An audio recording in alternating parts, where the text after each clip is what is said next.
어떤 교회여야 하는가? 어떤 교회야 될까요? 하나님의 말씀을 들으면 되겠죠. 미래의 교회는 어떤 교회가 되어야 하는가? 여러분, 우리는 계속 사도행전 말씀을 시리즈로 공부하고 있습니다. 오늘이 32번째. 사도행전 전체를 한마디로 요약하면 예수님 이후에 복음은 어떻게 성령의 인도하심으로 퍼져가는가 하는 것입니다. 그것을 요절인 사도행전 1장 8절 말씀이 잘 나타내주고 있죠. 오직 성령이 너에게 임하시면 뭐라고요? 너희가 권능을 받고 예루살렘과 온 유대와 사마리아와 땅 끝까지 이르러 내 증인이 되리라. 예수님의 유언입니다. 왜 지명 이름이 구체적으로 열거되었는가? 신기하게도 이 지명이 열거된 대로 사도행전에 쓰였다는 사실입니다. 예루살렘과 온 유대와 사마리아와 땅끝. 사도행전 1장부터 7장까지는 예루살렘을 중심으로 정인되는 역사를 기록하고 있고 8장부터 12장까지는 유대와 사마리아에 복음이 전파되는 것을 기록하고 있고 13장부터는 비로소 땅 끝까지 복음이 퍼져가는 것을 기록하고 있습니다. 1장부터 12장까지는 예루살렘 교회가 주체가 되었으나 이제 13장부터 마지막까지 안디옥 교회가 주체가 됩니다. 예수님의 소원을 가장 아름답게 실천했던 이 안디옥 교회가 땅끝까지 복음화의 주인공이었다는 사실. 도대체 이 안디옥 교회는 어떤 교회였길래, 어떤 모습을 가졌길래 그 교회를 향해서 후대의 모든 크리스찬들이 주님의 심장을 가진 교회였다, 이렇게 고백하게 되었을까요? 오늘 본문, 우리가 읽은 본문이 굉장히 짧은 구절이지만 사도행전 후반부 전체를 대변하는 안디옥 교회의 성격을 보여주는 중요한 구절입니다. 안디옥 교회는 어떤 교회였는가? 안디옥 교회에서 우리 미래로 교회의 미래상을 찾고 싶습니다. 오늘 말씀을 통해 미래로 교회는 어떤 교회여야 하는지 주님의 음성을 듣는 은혜 주시기를 바랍니다. 첫째로, 가슴이 열려있는 교회. 다 같이 읽겠습니다. 시작. 가슴이 열려있는 교회. 혹시 가슴을 지금 닫고 계신 분 계십니까? 가슴을 펴십시오. 더우신 분은 우통을 벗으시고요, 편안하게 가슴을 열고 하나님의 말씀을 받을 수 있기를 바랍니다. 자, 본문은 이렇게 시작합니다. 1절에 보니까 안디옥 교회에 선지자들과 교사들이 있으니 곧 바나바와 니게르라는 시몬과 구레네 사람 루기오와 분봉왕 헤롯의 젖동생 마나엔과 및 사울이라. 제가 이 구절을 연구하는 가운데 얼마나 큰 충격을 받았는지 모릅니다. 바나바는 우리가 이미 살펴본 대로 굉장히 부자였고 구브로 출신의 성령과 믿음이 충만한 사람, 권위자, 위로의 아들 사울을 세운 사람이죠. 이 니게르는요, 라틴어에서 온 것으로 영어 니그로, 검다라는 단어가 여기서 나왔습니다. 그러니까 태생이 아프리카 사람이에요. 또 구레네 사람 루기오도요, 구레네가 지역적으로 볼 때 북아프리카, 이 사람도 북아프리카 사람이에요. 마나에는 뭐냐면은 헤롯의 젖동생이라 그랬는데 어릴 때부터 같은 유모의 젖을 먹고 자랐다는 겁니다. 이 헤롯은요, 나중에 세례요한의 목을 쳤던 그 헤롯입니다. 그러니까 성도들이 얼마나 그를 미워했겠어요. 그런데 그 헤롯과 어릴 때 친형제처럼 자라서, 이복 동생인지 모르겠지만 같은 유모의 젖을 먹은 젖동생이 이 마나엔이 안디옥 교회의 지도자가 되었다고 성경이 분명히 기록하고 있습니다. 어떤 학자에 따르면 여기 등장하는 사람들이 안디옥 교회 지도자들로서 그들 이름이 나이 순서대로 기록되었다는 거예요. 최고 영장자인 바나바에서부터 갓 20대 청년인 사울까지 골고루 기록되어 있습니다. 얼마나 다양합니까? 오늘날로 말하면 이렇게 표현할 수 있겠죠? 안디옥 교회는 백인이 있었고 흑인이 있었고 황인종이 있었다. 부자가 있었는가 하면 가난한 사람도 있었고 지위가 높은 사람이 있었는가 하면 낮은 사람도 있었다. 그런데 더 충격적인 것은요, 안디옥 교회를 대표하는 지도자 중에 그 어느 누구도 정작 안디옥 출신은 없었다는 것입니다. 다 외국인이에요. 다 다른 지방에서 이사 온 사람입니다. 이렇게 다름을 수용할 줄 알고 그러면서도 하나가 되는 사람들이었기 때문에 특별히 하나님께 쓰임 받을 수 있었다는 거 우리가 쉽게 알 수가 있습니다. 우리나라 같으면 이게 가능했을 것인가? 여러분, 우리나라 같으면 이게 가능했을까요? 예를 들어볼까요? 흑인이 이민을 왔어요. 입술이 두텁고 피부가 검은 사람, 그런데 한국말을 유창하게 하고 우리 교회에 왔는데 너무너무 신앙이 좋아요. 그러면 우리가 과연 그를 투표해서 안수 집사로 뽑을 수 있을까요? 흑인은 고사하고 다른 교회 출신인데 신앙이 좋으면 장로로, 담임 목사로 세울 수 있을까요?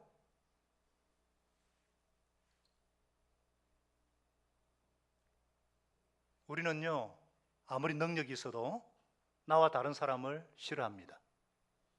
좌우지간 모임을 가질 때에 뭔가 맞아도 하나라도 맞아야 돼요.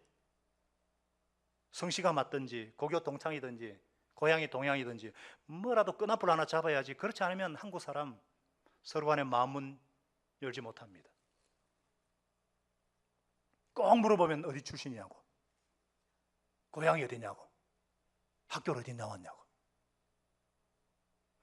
고질적인 문제를 굳이 거론하지 않더라도 이 좁은 땅덩이가 남과 북으로 나누어져 서로 미사일을 겨누고 있는 이 현실, 남쪽만 하더라도 지금 갈등이 또 얼마나 심각합니까? 안타까운 사실은 이러한 갈등이 교회 안에도 들어와 있다는 거예요. 교파만 달라도 서로 교제하지 않고, 신앙의 빛깔만 달라도 등을 돌리고, 예배 스타일만 달라도 함부로 판단하는 말을 서슴지 않습니다. 사랑하는 여러분, 오늘 이 안디옥 교회를 통해서 우리에게 주시는 하나님의 뜻이 무엇일까요? 교회는 누구든지 차별이 있을 수 없다는 것입니다. 지역이 문제되지 않고, 학력이 문제되지 않고, 빈부 기천이 문제되지 않고, 직분도, 신앙 횟수도, 연륜도 문제가 되지 않는다는 것입니다. 교회는 하나님을 아버지로 섬기는 한 형제 자매가 아닙니까? 예수 그리스도 안에서 누구나 한 형제요 자매요 한 몸의 지체입니다. 십자가로 한 몸 이루신 주님의 은혜만을 자랑하는 것이 교회입니다. 예수 생명으로 이루어진 가족 공동체니까 형제 자매라고 부르는 거예요. 나이 드신 분한테는 제가 효도 관광 가서도 얘기했지 않습니까? 누님, 큰형님 그랬다고. 나이 드신 분들한테 형제 자매니까 그렇게 부를 수 있죠. 직분을 떠나서. 안 그래요? 안 그래요, 홍승표 형제님? 네, 형님, 제 형님이죠. 네. 가족이잖아요. 그래서 가정교회. 아유, 그 더운데 저 두 분이 사실은 디자인을 하잖아요. 교회가 비가 와가지고 자원회 가서 소회실 가면 도배를 새로 싹 하셨어요. 그 더운데. 갑자기 생각나서.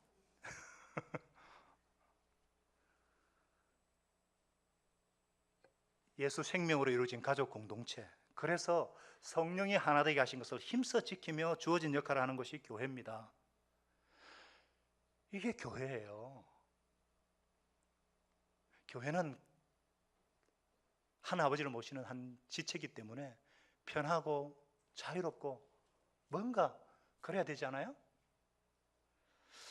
그런데 저와 여러분이 정말 가슴에 새겨야 할 것은요, 개인이건 공동체건 간에 폐쇄적이지 않고 나와 다른 사람을 수용할 줄 아는 열린 태도를 지녀야 된다는 것입니다. 그렇죠? 사람이 폐쇄적이 되고 그러면요, 자기 주장이 강해지고 고집이 세지고 독선적이 되면서 우물한 개구리가 되기 쉽지요. 나와 다른 사람을 수용할 줄 안다는 것은 정말 중요한 태도입니다. 이런 열린 태도는 이 세상에서도 성공하기 위해서도 꼭 필요한 자질입니다. 어떤 직장이고 어떤 모임이고 관계가 좋은 사람이 인정받을 수밖에 없잖아요. 열린 태도. 우리가 정말 다른 사람을 수용할 줄 알고 받아줄 줄 안다면 그것은 우리에게 엄청난 능력이 되겠죠. 근데 우리가 그런 사람이 되기 위해서 중요한 것이 뭔지 아세요? 정말 중요한 것은 뭐냐? 그것은 나하고 다른 사람을 배제하는 습관, 즉 나와 좀 다른 사람에게 어떤 불편함을 느끼고 어떤 배척하려는 이 습관을 없애야 합니다. 우리는 선천적으로 나하고 다르면요 불편을 느끼고 그 사람을 싫어하고 뒤에서 수근거리고, 그러다가 그런 불편을 느낀 사람이 나 말고도 많다, 즉 내 편이 많다는 느낌이 들면 집단적으로 왕따를 시키고 그러죠.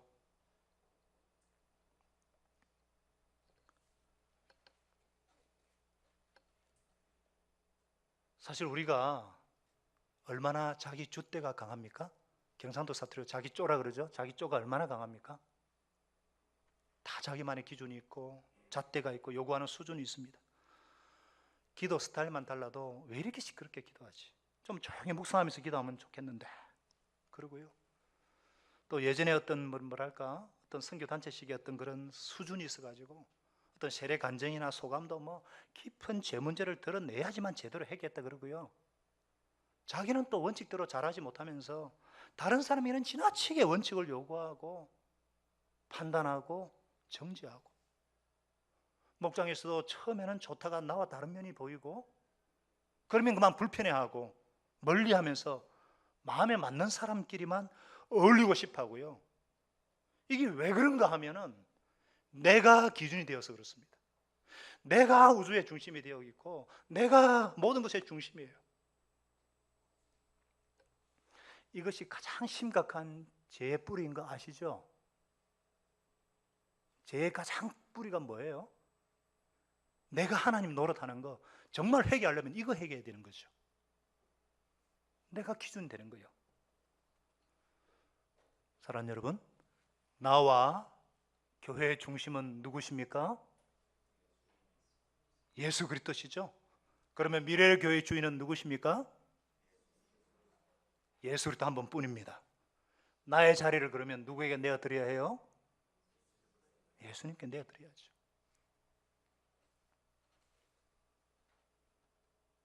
그래서 우리는 나하고 다른 것은 나쁜 것이 아니다라는 것 정말 기억하시고, 나하고 다를 때 내가 정죄할 이유가 없다는 사실도 기억하십시다. 물론 나와 다르면 불편하죠. 나와 비슷한 사람이 좋죠. 근데 나와 비슷한 사람을 아끼고 좋아해 주면요, 그거는 아무것도 아니죠. 예수님도 비슷하게 이런 말씀하셨습니다. 마태복음 5장 46절에 너희가 너희를 사랑하는 자를 사랑하면 무슨 상이 있으리요? 세리도 이같이 아니하느냐? 자, 그러면 어떻게 하면 될까? 미래로 교회가 안디옥 교회 같은 이런 면모를 갖추기 위해서는 넓은 가슴이 필요합니다. 넓은 가슴이 아니고는 이렇게 될 수가 없습니다. 아주 큰 가슴이 있어야 이런 다양한 계층을 끌어안을 수가 있는 것입니다. 그래서 사도 바울도 빌립보서 2장 5절에 너희는 이 마음을 품으라. 그 그리스도 예수의 마음이다. 너희의 그 새 가슴을 활짝 열어 젖히라는 겁니다. 세상에 있는 다양한 사람들을 끌어안을 수 있는 큰 가슴, 예수 그리스도의 마음을 가지라는 것입니다. 하나님은 우리 교회가 이런 주님의 큰 가슴을 가진 교회가 되기를 원하십니다. 내 주장과 생각과 자아를 내려놓고 죽고 사는 문제가 아니면, 정말 본질이 아니면, 이단이 아닌 이상은 그냥 넘어갈 수 있는 마음, 넓은 마음, 용서하고 용납하고 배려하는 마음, 정말 좀 길게 보면서 그 영혼 자체를 그냥 사랑하는 마음. 우리가 다른 사람을 받아줄 줄 알고 다름을 수용할 줄을 알아서 정말 하나님이 쓰시는 그런 사람들이 되기를 원하십니다. 우리가 잘 아는 복음 중에 복음인 요한복음 3장 16절에 하나님이 세상을 이처럼 사랑하사 그러셨어요. 이처럼 사랑하셨습니다. 여러분, 세상을 사랑했다는 말이 물리적인 지구를 사랑했다는 말이 아니죠. 하나님이 세상에 있는 사람들을 사랑하셨습니다. 세상에 있는 잘난 사람, 못난 사람, 세상에 있는 부자건 가난한 사람이건 무식한 사람이건 똑똑한 사람이건 세상 속에 살고 있는 흑인이든 백인이든 정말 연약하고 허물진 사람이든 똑같은 실수를 반복하는 사람이든 하나님은 세상을 이처럼 사랑하셨습니다.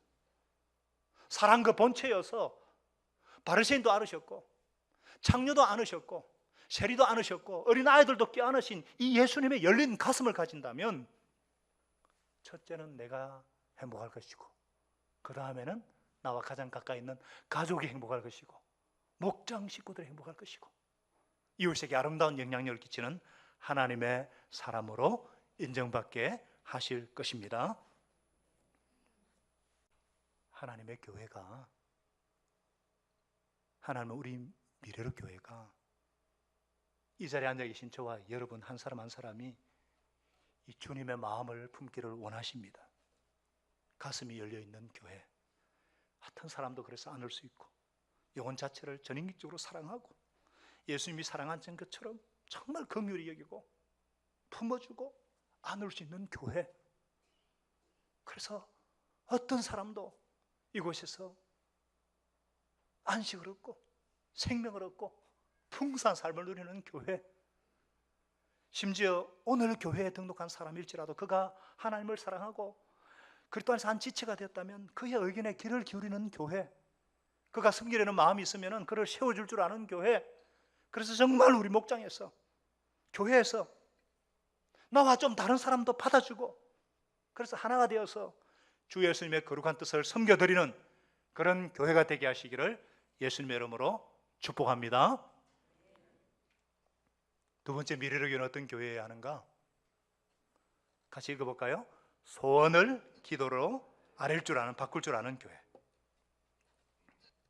자, 여러분 여기 2절에 보니까 주를 섬겨 금식할 때, 그리고 3절에 이에 금식하고 기도하고 이렇게 시작하죠. 주님이 누구일까요? 예수 그리스도십니다. 우리의 주님이시고 나의 주님이신 살아계신 하나님 아들 예수 그리스도. 교회는 무엇을 하는 것입니까? 교회는 하나님을 섬기는 것입니다. 하나님을 섬긴다는 것은 가장 구체적인 행위가 무엇입니까? 예배입니다. 주를 섬겨 금식할 때, 이 말을 정확하게 번역하면 주를 예배하며 금식할 때에, 바로 주님을 예배하고 있을 때, 금식하며 예배하는 동안에 성령님의 음성을 듣습니다. 자, 이 사람들이 무슨 이유에서인지 모르지만요, 모여서 예배하며 금식하고 기도하고 있을 때 성령님이 그들에게 소명을 주시다는 거예요. 너희가 나를 위해서 바나바 사울을 따로 세우라. 내가 그들에게 맡길 일이 있다. 여러분, 안디옥 교회는 예배 드릴 때에 금식하며 예배 드렸다는 거예요. 금식하며 기도했다는 거예요. 왜 금식까지 하면서 예배하고 기도 드렸을까? 그것은 예배에 대한 특별한 기대가 있었다. 어떤 목적을 가지고 예배하고 있었다. 예배 시간에 기도하고 있었던 어떤 문제에 대해서 하나님의 응답을 들었으면 좋겠다. 주님의 뜻을 알았으면 좋겠다. 이런 분명한 목적이 있었다는 것입니다.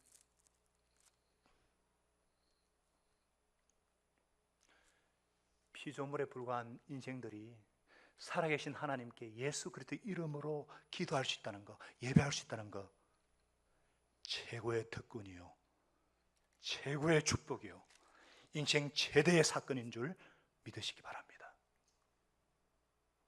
예배드리는 도중에 하나님이 찾아오십니다. 기도하는 도중에 하나님의 만지심을 경험합니다.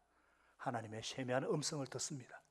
이렇게 하나님의 음성을 듣고 하나님을 만난 사람은 변화될 수밖에 없습니다. 어떤 분은 주님의 강력한 임재 앞에서 회개하기 시작합니다.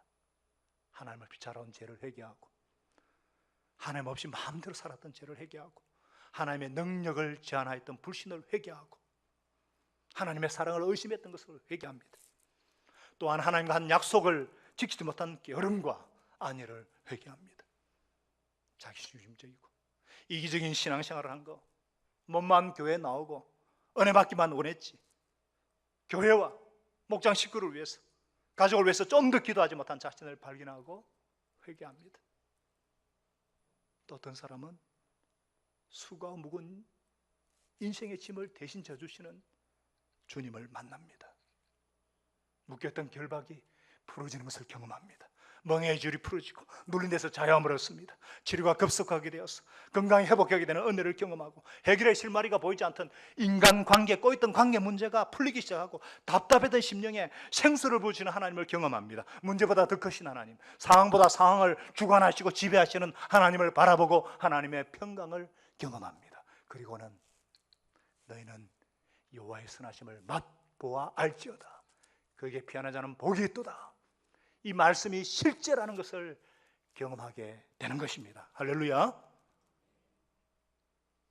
그런데 여러분, 더 중요한 게 뭐냐? 이 더 중요한 게 있어요. 더 중요한 사실 보니까 안디옥 교회 사람들의 특징은요, 소원을 기도로 바꿀 줄 알았다는 거예요. 자, 이들이 어떻게, 왜 기도하게 되었을까? 아마 이렇게 되었을 겁니다. 처음에는 1명 내지 2명 정도가 어떤 소원 같은 것이 있었을 거예요. 전도를 하러 떠나야 하지 않을까? 그래서 그것을 자기 동료에게 얘기를 했을 겁니다. 나에게 이런 소원이 있는데 어떻게들 생각하세요? 그러니까 그래요? 그럼 우리 그것을 위해서 같이 한번 기도해 보십시다. 그러고는 기도를 시작했다는 겁니다. 그냥 기도한 것이 아니고요, 예배하며 금식했다는 말은 주기적으로 간절히 그 문제를 놓고 기도했다는 의미입니다. 바로 그런 사람들에게 성령께서 말씀하셨다는 것입니다.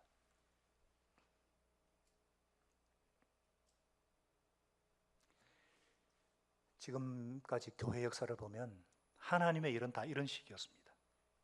교회가 성령의 사역을 잊어버리고 있었을 때에도 한두 사람이 성령님의 능력을 사모하고 그것을 다른 사람에게 얘기하고 그것을 몇 명이 모여서 간절하게 기도했을 때 성령 운동이 일어났습니다.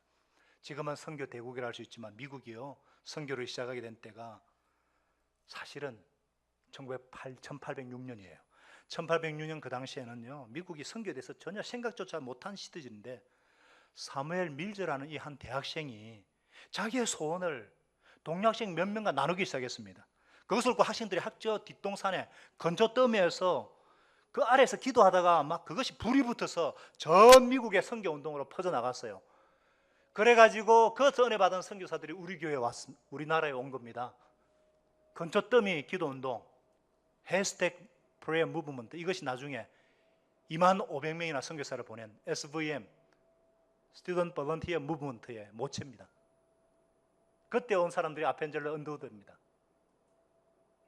소명은 이런 식으로 자기에게 있는 소원을 기도로 바꿀 때에 생기는 것을 볼 수가 있죠. 그래서 우리도 뭔가 마음의 소원을 기도로 바꿀 줄 알아야 한다는 것입니다. 그런데 우리의 실수는 하나님을 바라보고 기도해야 될 때에 회의를 하고 마는 겁니다. 실은 제가 소통을 한다면서 회의를 많이 하지 않았는가? 교육자 모임 때도 사역을 막 의논하는 건데 시간을 많이 먹고 잡아먹고는 기도 시간은 끝에 그냥 조금 합심 기도하는 것으로 마칠 때가 많았습니다. 그러니까 목장도 보면은 나눔이 중요합니다, 물론. 근데 나눔의 목적이 뭐냐 이거죠. 목장의 꽃은 나눔이고 목장의 열매는요 뭐냐면은 이 나눔하는 목적이 뭐냐, 기도 제목을 알기 위해서예요. 기도 제목을. 그래서 진정한 나눔의 열매, 목장의 열매는 합심 기도를 통해서 기도 응답을 받는 것입니다. 그런데 실컷 나누기만 하고 끝에 그냥 짧게 기도하고 마치고 대피기도 마치고 그래서는 안 된다는 것입니다. 여러분 잘 들으셔야 돼요. 평신도 세미나에 다녀오지 않은 분들이 이거 모릅니다. 내 얘기만 실컷 하고 나눔만 하면 뭐합니까? 그것을 가지고 기도 제목을 만들어서 합심 기도하고 그래서 하나님의 일하심을 경험해야죠. 우리가 수요 예배에서도 합심 기도, 개인 기도를 최소한 20분 이상 가지는 이유가 여기 있습니다.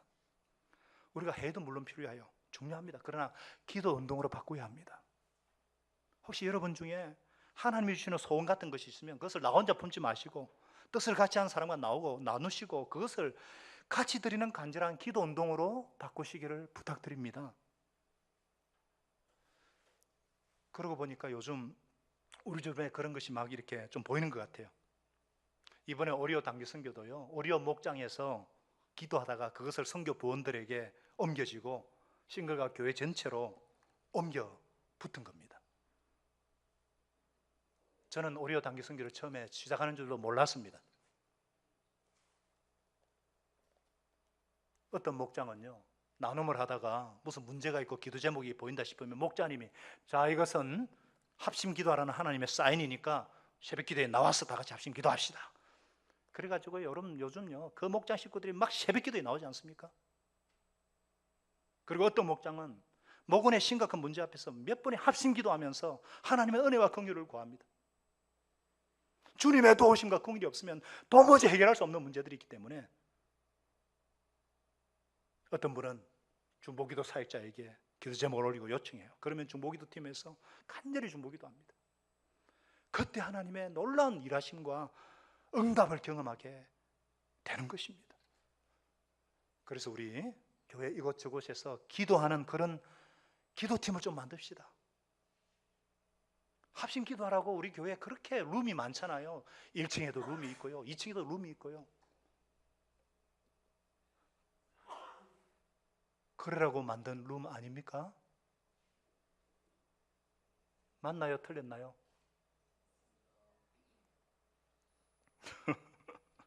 사랑하는 여러분, 안디옥 교회 사람들의 특징은요, 소원을 기도로 바꿀 줄 알았다는 거예요. 그래서 빌립보서 2장 13절 이렇게 말씀합니다. 우리 다 같이 읽어볼까요? 시작. 너희 안에서 행하시는 이는 하나님이시니 자기의 기쁘신 뜻을 위해 너희로 소원을 두고 행하게 하시나니. 그렇죠. 그런데 그 소원은 기도가 아니면은 폭발력이 생기지 않는 것 같아요. 마음에 소원이 있을 때 그것을 기도로 바꾸고 뜻을 같이 하는 사람들과 꾸준히 기도함으로 하나님의 일에 쓰임 받는 저와 여러분 되시기를 간절히 소망합니다. 자, 이제 세 번째. 그러면 안디옥 교회가 성령의 음성에 어떻게 반응했는가? 3절에 보니까 이에 금식하며 기도하고 두 사람에게 안수하여 보내니라 그랬습니다. 자, 이 안디옥 교회를 누가 세웠죠? 성령님의 도구가 되어서 바나바와 사울이 세웠죠. 이 두 사람 때문에 이 교회가 존재하게 됐는데 이제는 성령께서 따로 시킬 일이 있다. 바나바와 사울을 내게로 이양해라. 그들을 선교사로 보내겠다.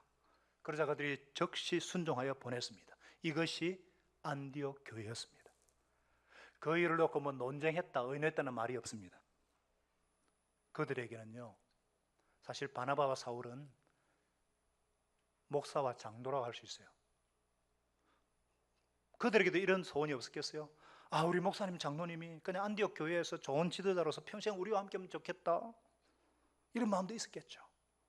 그러나 그들에게는 땅끝까지 퍼져나가야 할 하나님의 나라, 하나님의 교회가 더 중요했습니다. 보다 중요한 하나님의 소원과 하나님의 나라를 위해서 안디옥 교회의 가장 소중한 보물을 아낌없이 선교의 제물로 내어놓았습니다. 큰 희생이고 큰 헌신입니다. 여러분, 이 세상에 중립적인 것은 없습니다. 우리는 어딘가에 헌신하게 되어 있습니다. 돈에 헌신하든지 명예에 헌신하든지 권력에 혹은 운동이나 예술이나 취미에 헌신하든지 헌신을 합니다.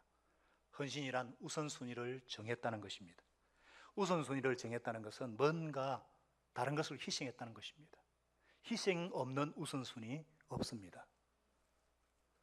제가 만일에 제가 제 아내에게 헌신해서 결혼했다면 그것은 이 지구상에 30억 명이 넘는 수많은 여자들이 있어도 제 아내보다 더 훌륭한 사람이 있다 하더라도 그 사람을 쳐다보지 않기로 작정하는 것, 그것이 헌신이고 최우선 순위에 아내를 놓아놨다는 의미입니다. 내가 정한 우선순위를 실행하기 위해서 그 다음 것들을 나는 무수히 희생해야 합니다. 맞습니까? 안디옥 교회가 어떤 교회였느냐면 하나님 나라를 위해서 자기들이 가장 좋은 것을 들을 수 있는, 자기를 희생하는 교회였다는 것입니다. 정말 하나님의 나라와 의를 먼저 구했다는 것입니다. 다른 그 무엇보다도 우리 미래로 교회는 주님께서 유언으로 주신 지상 명령에 순종하기 위해서 모든 민족으로 제자를 삼으라, 땅끝까지 내 정연이 되리라, 이 명령에 순종하기 위해서 각 처의 기둥과 같은 선교사들을 파송했습니다. 그리고 지금도 각 목장별로 선교사와 선교지를 위해서 기도하고 물질로 사랑으로 섬기고 있습니다. 힘에 지나도록. 심지어 어떤 분은 11조보다 더 많은 물질을 선교원금으로 드립니다. 하나님은 우리 교회가 앞으로도 계속해서 원구원하고 제자 삼아 땅끝까지 정인되는 일에 일익을 담당하기를 원하십니다. 우리가 왜 이렇게 순종하고 왜 이렇게 헌신하는 겁니까? 이유는 간단합니다. 그 사랑을 우리가 받았기 때문에, 이미 사랑을 경험했기 때문에. 요한복음 3장 16절에 이미 하나님이 세상을 나를 이처럼 사랑하사 독생자를 주셨으니, 하나님이 나를 사랑하신 표현으로 외아들 예수 그리스도를 이 땅에 선교사로 보내주셨기 때문입니다. 데이빗 리빙스턴 아프리카 선교사가 영국에 와서 교회마다 집회를 했어요. 아프리카 갈 선교사를 모집하기 위해서. 그런데 젊은 청년 한 명이 헌신 때 나와서 헌신을 합니다. 그때 저 뒤에서 부인이 막 소리를 쳐요. 제임스, 너는 안 돼, 너는 안 돼. 아마 아들인가 봐요. 그때 리빙스톤이 이런 얘기를 했답니다. 부인이 그리스도인이라면 요한복음 3장 16절을 잘 아시죠?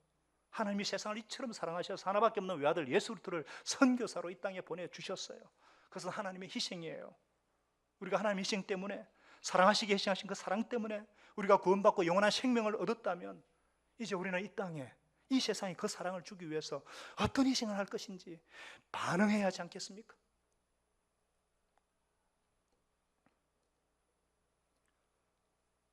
사랑이라는 것은 받은 자가 표현을 해야 됩니다. 사랑이 표현되지 못할 때 이 세상은 온통 회색, 모두가 회색입니다. 예수님의 순종과 희생으로 내가 구원과 영생을 얻었다면 이제 우리 편에서 어떻게 사랑을 표현할 것인가? 여러분, 그러므로 내 사랑하는 형제자매 여러분들, 하나님의 자비하심으로, 하나님의 희생과 사랑의 근거에서 여러분을 권면합니다. 여러분의 몸을 하나님이 기뻐하시는 거룩한 산제물로 드리십시오. 이는 여러분이 드릴 영적인 예배, 합당한 예배입니다. 여러분, 권하는 겁니다. 우리가 은혜 받았으니까 그 사랑 때문에 당연하다는 거죠. 몸을 드리는 게 헌신이거든요. 몸 신자 바치는 짱, 이 헌신입니다. 오늘 여러분들이 예배에 헌신하였고 그래서 시간을 희생하고 나왔지 않습니까? 똑같아요. 헌신이라는 것은 주님을 섬기는 교회가 가장 자연스럽게 쓸 수 있는 말이어야 한다는 것입니다. 헌신은 특별한 사람이 하는 것이 아닙니다. 예수님을 사랑을 받은 사람이라면. 사랑하는 여러분, 안디옥 교회는 주님의 가슴을 가진 교회, 소원을 기도로 아뢰고 주님의 음성을 듣는 교회, 주님의 소명에 순종하는 교회였습니다. 이 안디옥 교회의 거룩한 희생과 헌신으로 복음이 땅끝까지 전해지게 되었고 사방에 건강한 하나님의 교회들이 세워지게 되었습니다. 저와 여러분이 하나님의 사랑 때문에 예수 그리스도의 희생으로 말미암아 새 생명을 얻었다면 이제 우리는 이 세상을 향해서 어떻게 사랑을 표현할 것인가? 여기 우리 교회의 미래가 달려 있습니다. 우리가 사랑하고 우리가 정말 주님의 마음으로 섬기고 희생할 때 이 세상은 하나님의 새로운 축복을 경험하기 시작할 줄로 믿습니다. 우리 미래의 교회를 그런 교회 되게 하시기를 예수님의 이름으로 간절히 소망합니다. 기도하겠습니다. 하나님 아버지,